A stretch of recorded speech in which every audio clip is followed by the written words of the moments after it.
Welcome to Arts News. I'm your host, Jimmy Ray, here with you every Friday morning at 10 a.m. to talk about people, places, and things to do in the arts world of the Ozarks. We catch up with the Creek Rocks this week and their new album coming out, including a release show at the Fox.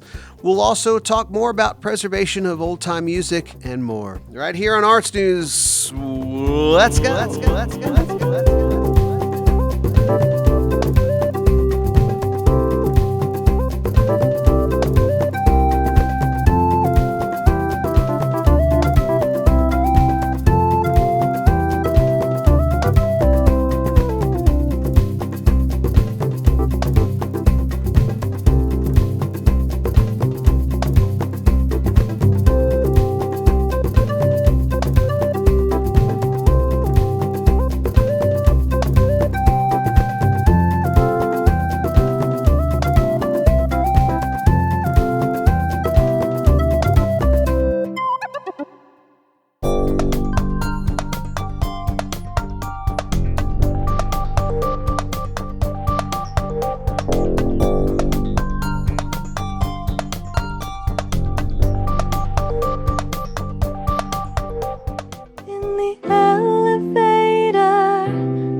It's barely functional, but it powers on. In the tiny living room, there's a display that I once knew. It was plug and play, it could run all day. Never thought about it. In my endless mind maze, there's a glitch in my old ways. I can be myself, I can do normal things from time to time. When I'm alone, it won't hear me sing. It's disconnected, only does one thing. It wasn't just me, it wasn't just mine. It was everything, and I left it behind. You know, it's from decades ago. It's barely functional, but it powers on.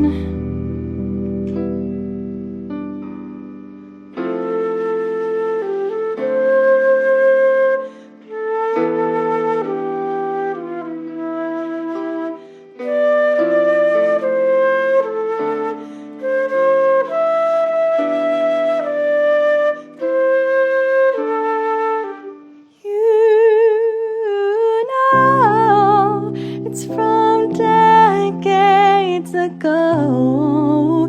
It's barely functional. It's just like me.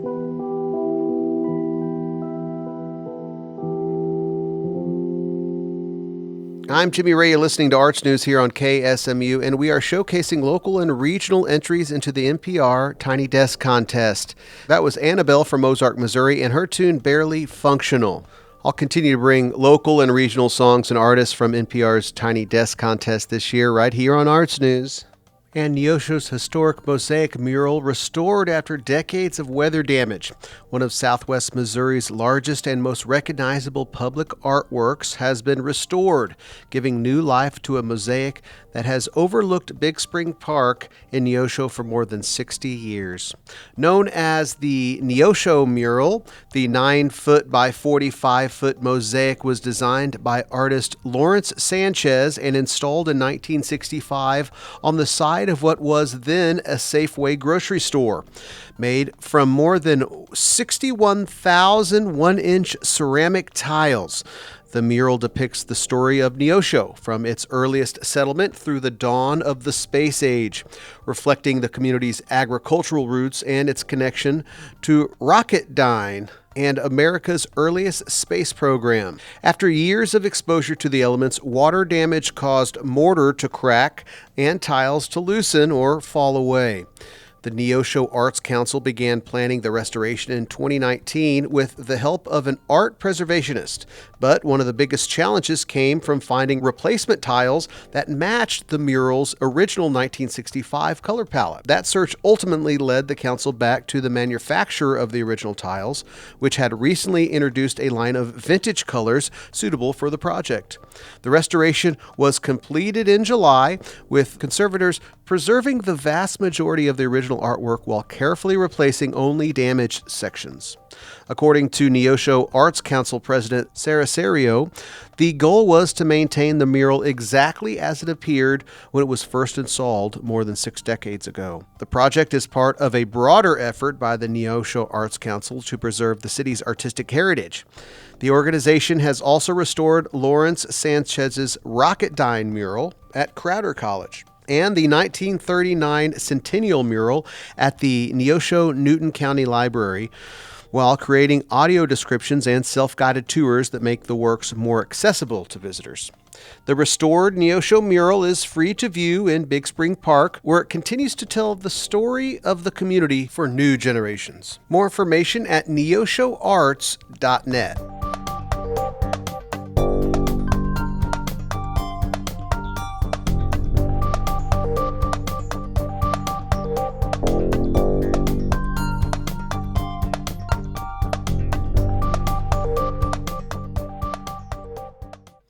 And First Friday Art Walk returns, celebrating Native voices, fiber art, and Route 66. Downtown Springfield's First Friday Art Walk returns tonight, August 7th, with more than a dozen participating venues featuring new exhibitions, live music, artist receptions, and hands-on activities. Among the featured exhibitions are 2 Missouri State University galleries exploring Native American identity and history. Brick City Gallery presents Crossroads, bringing together the work of Molly Murphy Adams, Mona Cliff, Natani Nota, and Neben Southall. The exhibition invites visitors to consider perspectives often left out of the Route 66 story and the broader history of the Midwest. At the Corolla Arts Exhibition Center, Linear Irregularities showcases work by Anna Sularkis, examining contemporary Native American identity through several projects spanning the artist's career. The Springfield Regional Arts Council's Creamery Arts Center will open with Every Fiber, featuring fiber art by local and regional artists, along with a pop-up performance by Queen City Chorale at 6 p.m. Other highlights include artwork by Laura Inglesby at Formed, an artist collective, a youth exhibition presented by the Southwest Missouri Visual Arts Collective at Gailey's Breakfast Cafe, paintings by Lindsay Fletcher at Hotel Vandervoort, and Dustin Burgett's exhibition Wink in a Room at Obelisk Home. The Gilloys Theater will host resident company exhibits, live jazz from members of Mojo, and a hands-on art activity presented by the Springfield Art Museum. Meanwhile, the Park Central Branch Library will feature a multi-state exhibition of Route 66 sketches by urban sketchers and offer a journal binding workshop. Participating venues will be open during varying hours, with most First Friday events taking place between 6 and 10 p.m. tonight. A complete list of exhibitions and participating locations is available through the Springfield Regional Arts Council at springfieldarts.org. It's First Friday Art Walk once again tonight, downtown Springfield.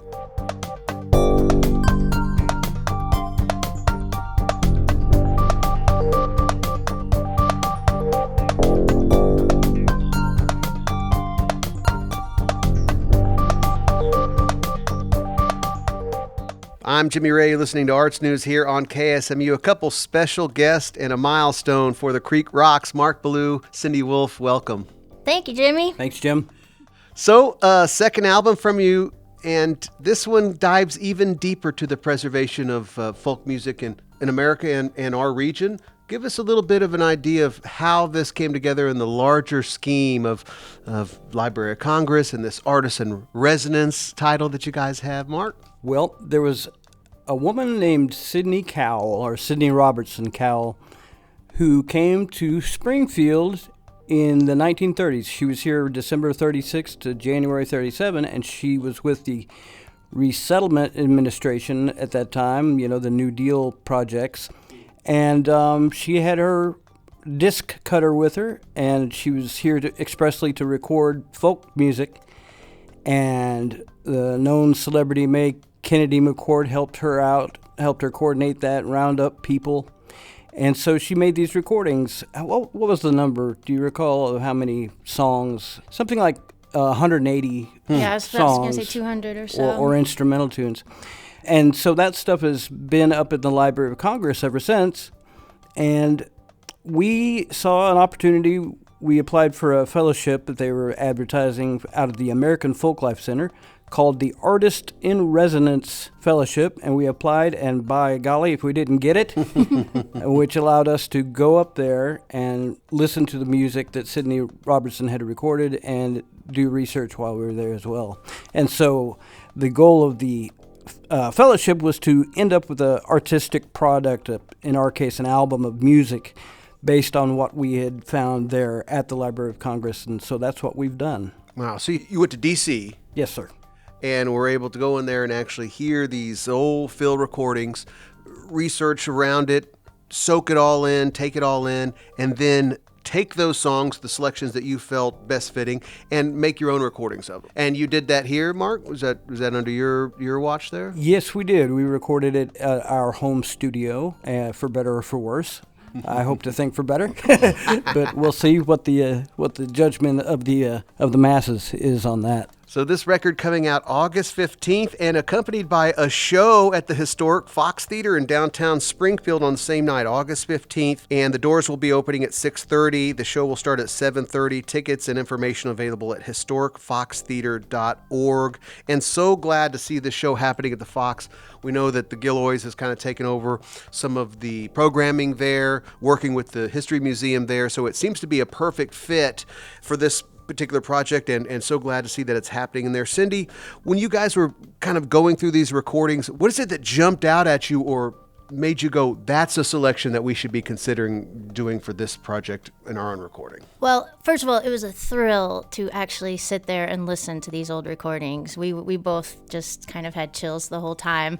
But there were some that I remember one song, I was just sitting there, I had the headphones on, Mark was at the desk doing some other research, and it was definitely the first one that we were like, definitely including this one. And I just remember I heard it was the melody. It just sounded so ancient and so interesting and different from pretty much any music you would hear today. I immediately just took the headphones on, put them on his head, and he was like, oh my gosh. And we were like, yes. So I think it's just primarily the melodies that we found interesting, It's all a cappella, usually an old person singing. These old recordings were usually just folks singing vocals. Yeah, it's just a person singing a cappella, and usually a very old person who maybe is not in the prime of their singing talent. But they're very charming and very cool. But yeah, it's just some of these melodies just seem so interesting and different, and that's what we were looking for. Let's take a listen here. You've brought in a song. Here is one of the field recordings that y'all listened to and decided to turn into your own interpretation, your own recording for this project. So we'll hear the field recording first here, and then we will hear y'all's version of one of these old Ozark folk tunes, on the new album from The Creek Rocks. They'll be at the Fox Theater on August 15th, downtown Springfield, to do a release party at 7:30. Visit historicfoxtheater.org for tickets. You're listening to Arts News here on KSMU.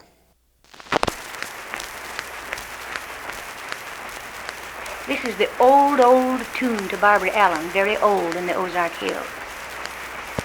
'Twas in the merry month of May, the green buds were a-swelling, young William on his deathbed lay, for the love of Barbary Allen.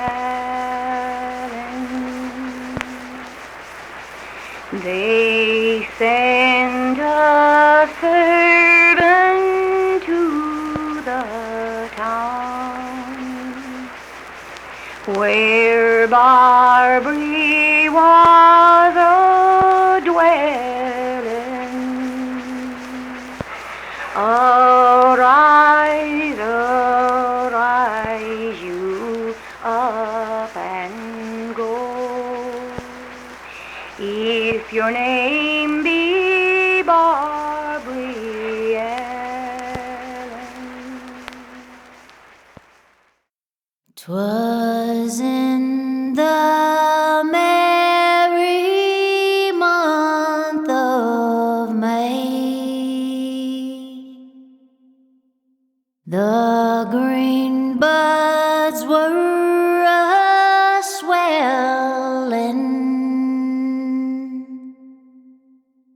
young William on his deathbed lay,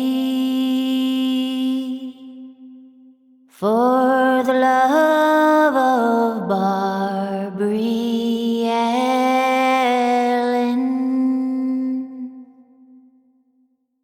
So slowly, slowly she rose up, and slowly she came nigh him. The only words to him did say, young man, I think you're dying.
Turned his pale face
and they buried him beside her,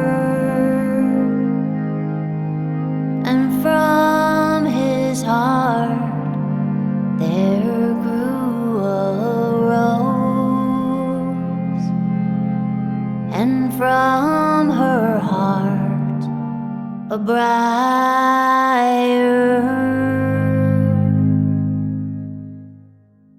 They grew and they grew in the old churchyard until they could grow no higher. They twined in a true lover's knot, and the rose grew around the briar.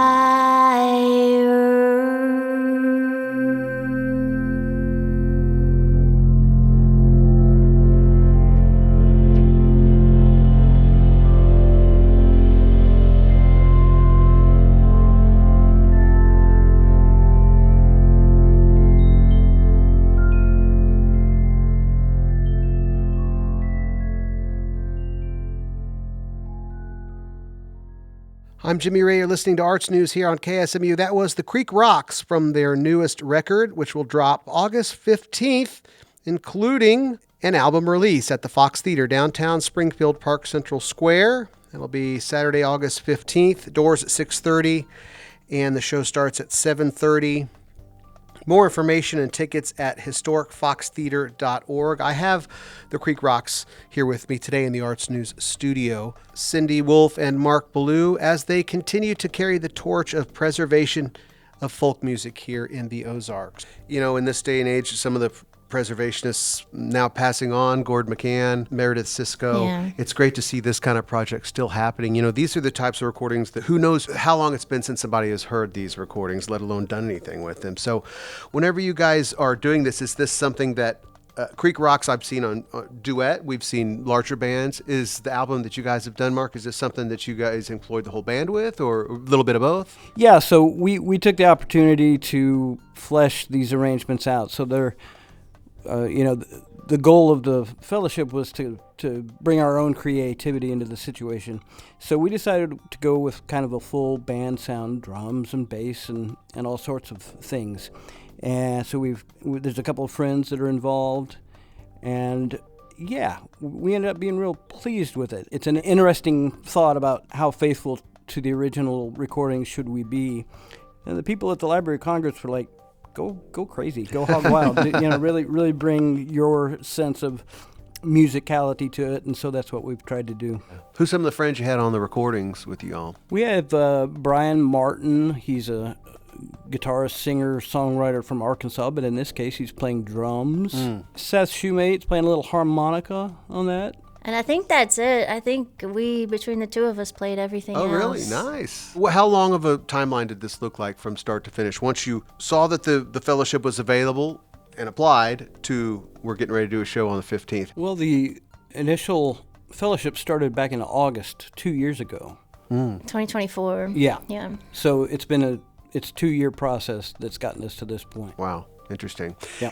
And the first record, Wolf Hunter, it was along the same path as far as taking older tunes. Give folks just kind of a remembrance of what that album was. Yeah, that was from 2 Ozark folk song collections. One, the John Quincy Wolf collection, which is housed at Lyon College in Batesville, Arkansas, which is where I'm from. And the Max Hunter collection, which is here in Springfield, which is where Mark's from. And so nice. we picked songs from each of those collections and put them together. And we called it Wolf Hunter because we're clever people. So Right. clever, so clever. 16 songs from the Ozarks. Great record, great record. I know a lot of Thanks. folks out there listening have that record. I have it on vinyl, and it's a frequent spin for us in our household. Before we move on, I'm talking with Mark Blue, Cindy Wolf, The Creek Rocks, about their new record coming out, and it will be released on all the streaming platforms and everything. Oh, yeah. August 15th, as well as some physical product at their release show, August 15th at the Fox Theater, downtown Springfield, historicfoxtheater.org for information and tickets. Are you guys going to do vinyl this time around? We are. Yeah. It won't be ready quite in time for Yeah, the concert. I understand it that. It takes a long time. I get that. I understand But we will that. have CDs and Okay. downloads available. Very Plus good. a whole lot of new cool merch that we've got. Very so cool, we're very excited. cool. And so when it comes to this kind of preservation, or I don't know if it's a mission or just something you enjoy, what's the fuel behind it, Mark? Why keep reaching back so far to find these musical ideas, and I don't want to say reinvent, but reinterpret, reintroduce? Why? Well, for me, it's mainly because I personally happen to like the music. That's the main thing. Right. You sort of have to do this kind of stuff. But I tend to think that the old folk music that has been recorded by these collectors, I think that illustrates what's really unique about, well, whatever area you live in. But in this instance, we have, people from Springfield on these recordings, quite a few.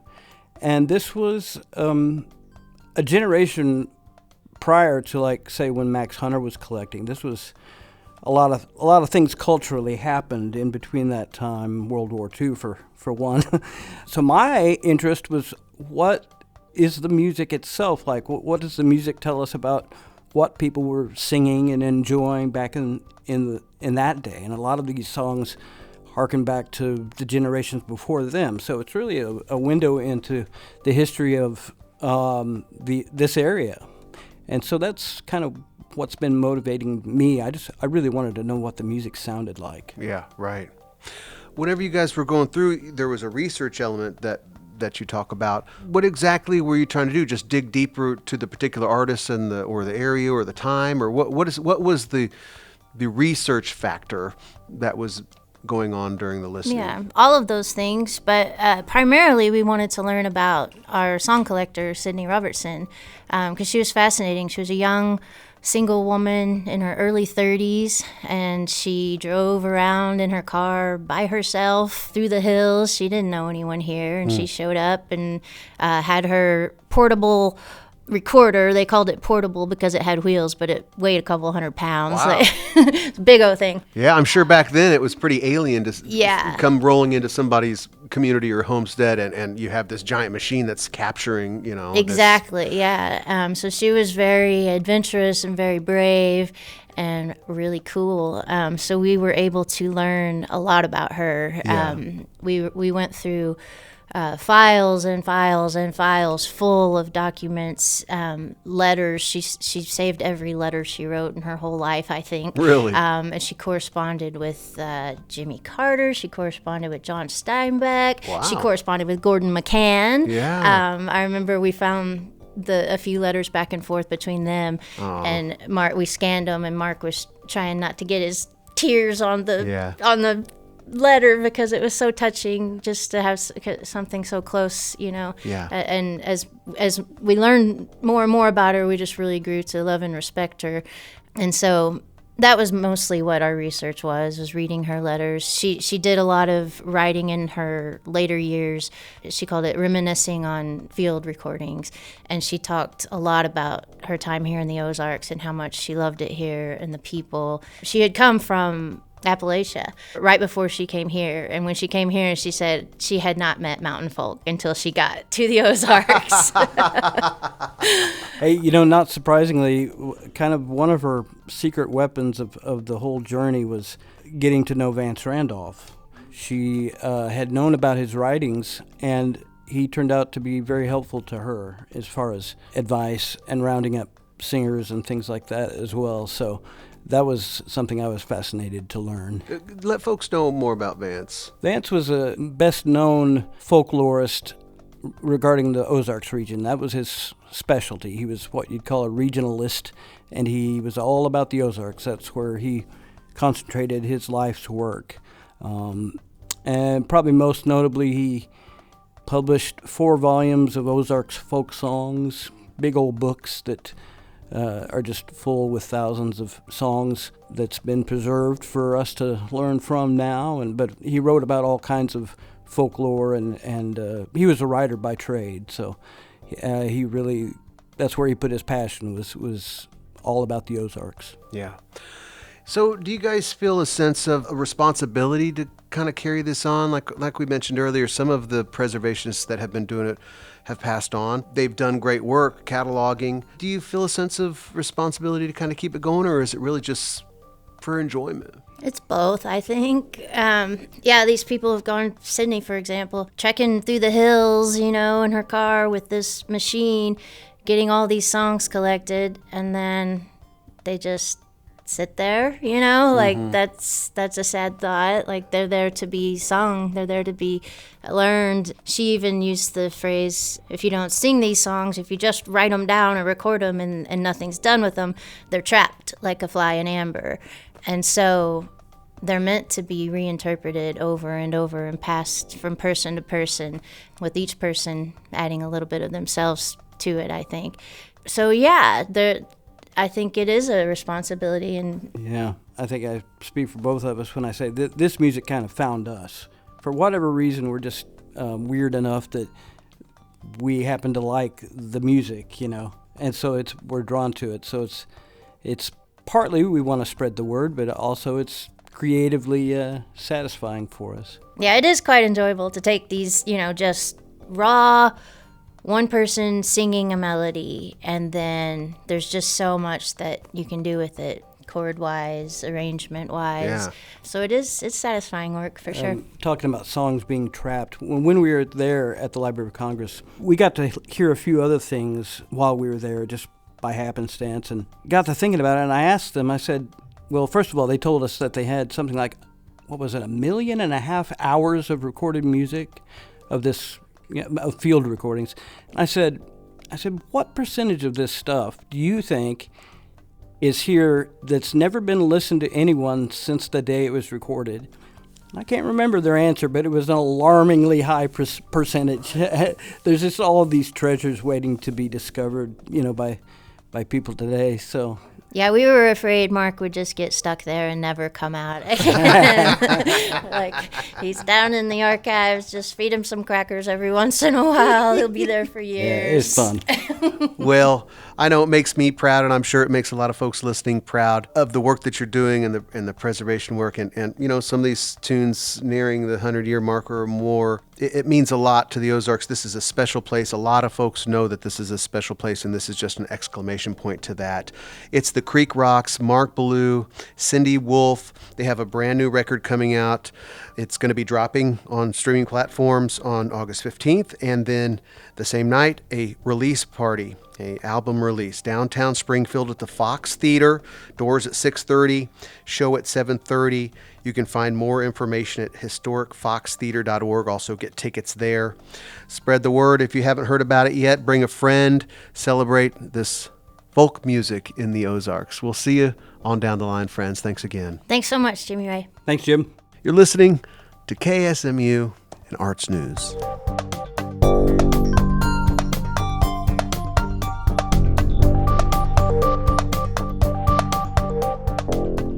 And you heard the name Gordon McCann while we were speaking with the Creek Rocks. And few people did more to preserve the musical heritage of the Ozarks than Gordon McCann.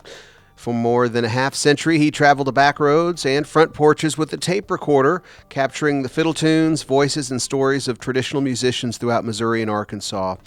Gordon McCann passed away last month at the age of 94. Today, we honor his remarkable legacy by sharing 2 of his field recordings from the archives of Missouri State University. The first will be a fiddle tune with his longtime collaborator, Art Galbraith. The tune is called I Don't Love Nobody, and it actually features a B section that I hadn't heard before in this fiddle tune, which is kind of cool. And then from the same session on January 19th, 1979, at Art Galbraith's home, We'll hear Wayne Lawson on the fiddle playing Spider Bit the Baby as we look to the past and the preservation of this important American music right here on Arts News KSMU.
Saturday night? Where? Old Art Jubilee out here. Next Thursday? I think it is. I didn't know when it was. I know I seen it advertised, but I didn't hear when it was. Shoot, let's do it. I'll see if I can get away with it. You need to get in there and win. See.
That was Gordon McCann with his longtime collaborator Art Galbraith and Wayne Lawson from January 19th, 1979 field recording. As we look at preservation, as we look at the culture of the Ozarks and a long lineage of music storytelling, and another individual with a deep impact who could capture the spirit of the Ozarks as a writer, musician, folklorist, and storyteller was Meredith Sisko. She passed away in May at the age of 82, leaving behind an extraordinary legacy in the arts, journalism, and folk music.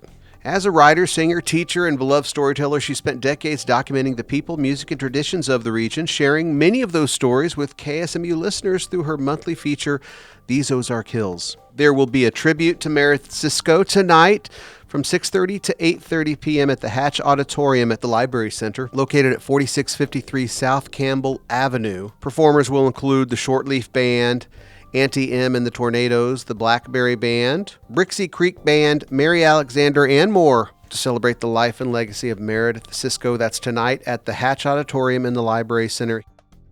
And the comedy world is also mourning the loss of a great. Old Man Willie has passed away at the age of 93.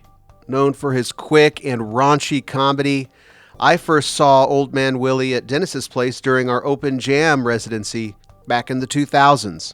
He would come up and do bits, and he was always a crowd pleaser.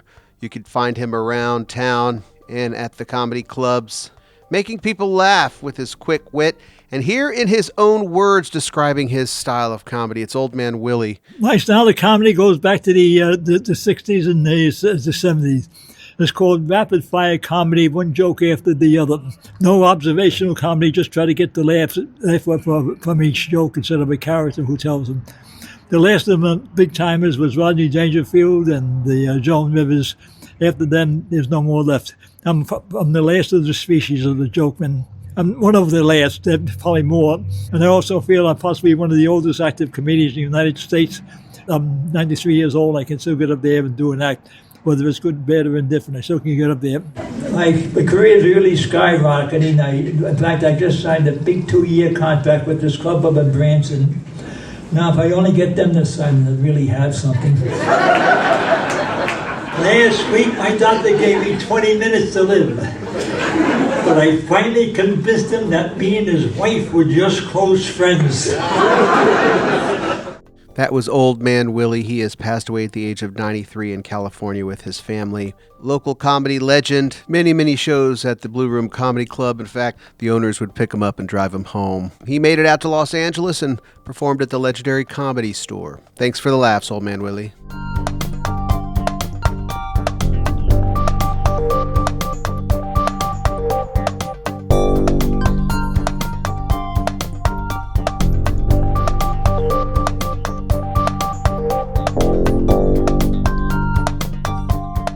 The birthplace of Route 66 Festival returns tonight and tomorrow. With more on that, it's KSMU's Mavis Parks. The festival is held in Springfield each year and is one of the city's signature events, according to Cora Scott, Director of Public Information and Civic Engagement for the City of Springfield. The birthplace of Route 66 Festival started in a neighborhood. So it was the West Central Neighborhood Association, and College Street, which is Route 66, runs through that neighborhood. And that they had the great idea to really focus on the fact that Springfield is the birthplace of Route 66. And by that, it means that it is in Springfield that the Mother Road was named. The event began with a few hundred attendees, but with help from other area organizations, roughly 65,000 individuals were able to attend the festival in previous years. However, Scott says she expects the event to be even larger this year since it's the highway's 100th anniversary. This year, these visitors will also be able to explore and celebrate the new Birthplace Plaza and several Route 66 statues around the city. And to make access to the festival easier, there will be a shuttle system that transports attendees from free public parking areas to the event, as well as to restaurants and businesses downtown. For KSMU News, I'm Mavis Parks reporting. Thank you, Mavis, and I would like to take a second to wish Mavis best of luck as she departs from KSMU for a new endeavor. She has been an important role here, not only on Arts News, but in the KSMU newsroom and our arts newsletter, The Green Room. Best of luck to you, Mavis.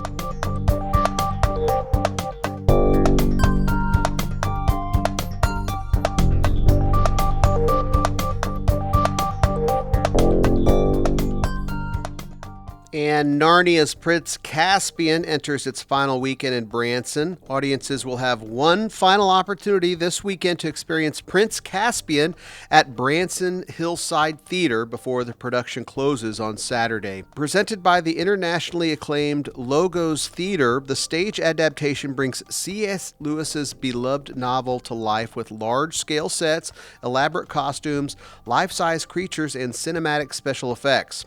The story follows the return of the Pevensie children to Narnia as they help the rightful heir, Prince Caspian, reclaim his kingdom from an oppressive ruler. The production opened in June and concludes August 8th after an 8-week run.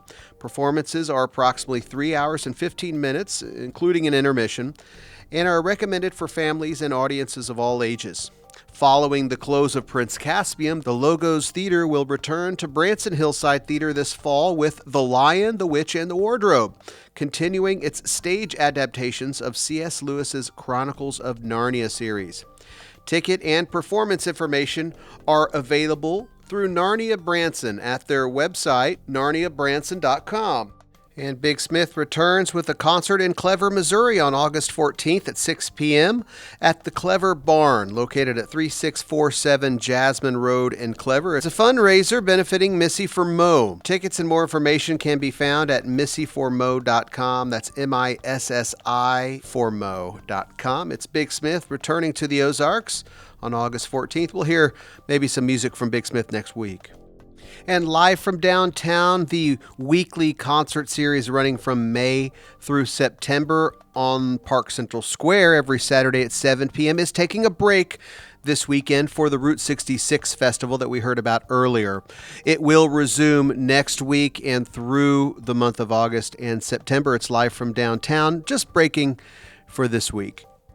And Drifter's Mile returns to Springfield at Tie and Timber Beer Company tonight. That's located in Roundtree, 1451 East Cherry. The show starts at 7 p.m. tonight. There's a $5 cover playing bluegrass and old-time music, mainly original stuff, but some choice covers as well. It's Drifter's Mile, and we will go out on a tune from Drifter's Mile off their new record. This one's called I Feel So Bad. We'll see you next week here on KSMU Arts News. I'm not a dweller, I'm just a fella out here trying to live my life.